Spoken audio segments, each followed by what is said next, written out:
I look over at Jacob, who walks over to Mason's father, his gun still trained at him. He kicks away the gun from his side as it slides under the lone bed in the room. Is he? I look down at the man as he lies there with his eyes open. Jacob gets down on one knee and picks up his hand, checking for a pulse at his wrist. No heartbeat. How pissed do you think Mason will be that he didn't pull that trigger? I look down at the man who has been hunting him for the past 3 months. We have a casualty, Ethan says as he looks down at the man. Jacob took out Mason's father. I look around the room as the light from outside is shining bright. I was not wrong when I said the wind would knock this place down. Light shines in through the cracks around the 2 windows in the front. I walk over to the fridge, not even attempting to open it. Try not to touch anything, Jacob says, and I turn to look at the room. The lone table in the middle has a bottle of booze sitting on it. I look over at the door as people enter. A black bag sits in the corner, but no one has noticed it.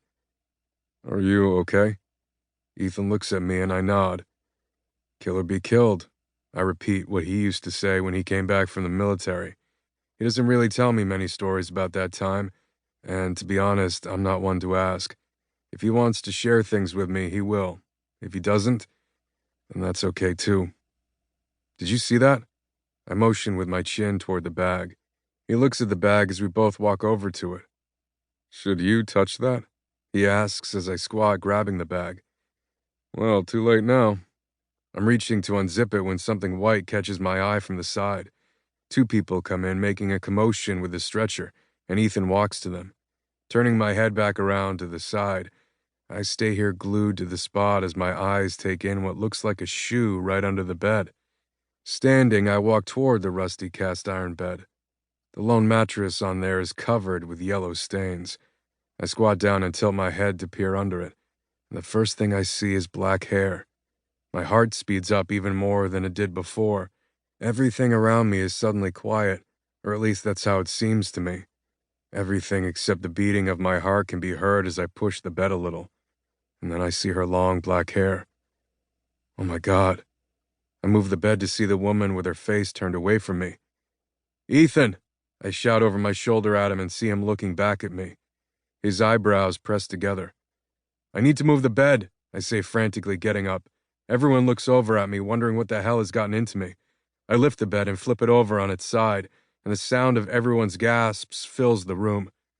Get the gun, Jacob shouts to Ethan, but the only thing I can focus on is the woman lying there not moving. Her blue jeans are dirty and dusty. The flannel shirt on her is torn in places. I push the bed against the wall as I take her in. I lean over and I will never forget the sight of her face. If she wasn't beaten so badly, she would look like a sleeping doll. One eye is swollen shut and a cut on her cheek left a dried streak of blood. I pick up one of her hands and her body feels like ice. My hand goes to her wrist to confirm she's alive. I feel the soft throb of her heartbeat ever so faint. There's another body in here. She's barely alive, I say into the radio.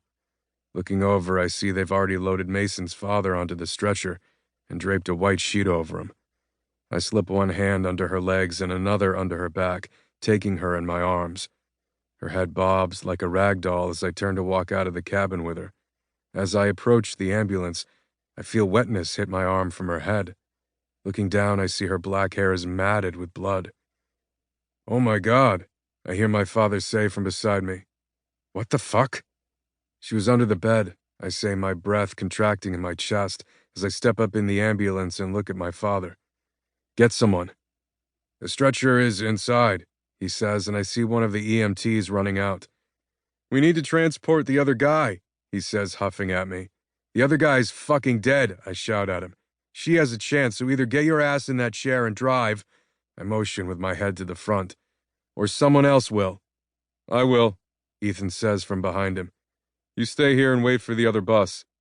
That isn't how this works, he says, and Ethan just looks past him as he closes one back door and then the other.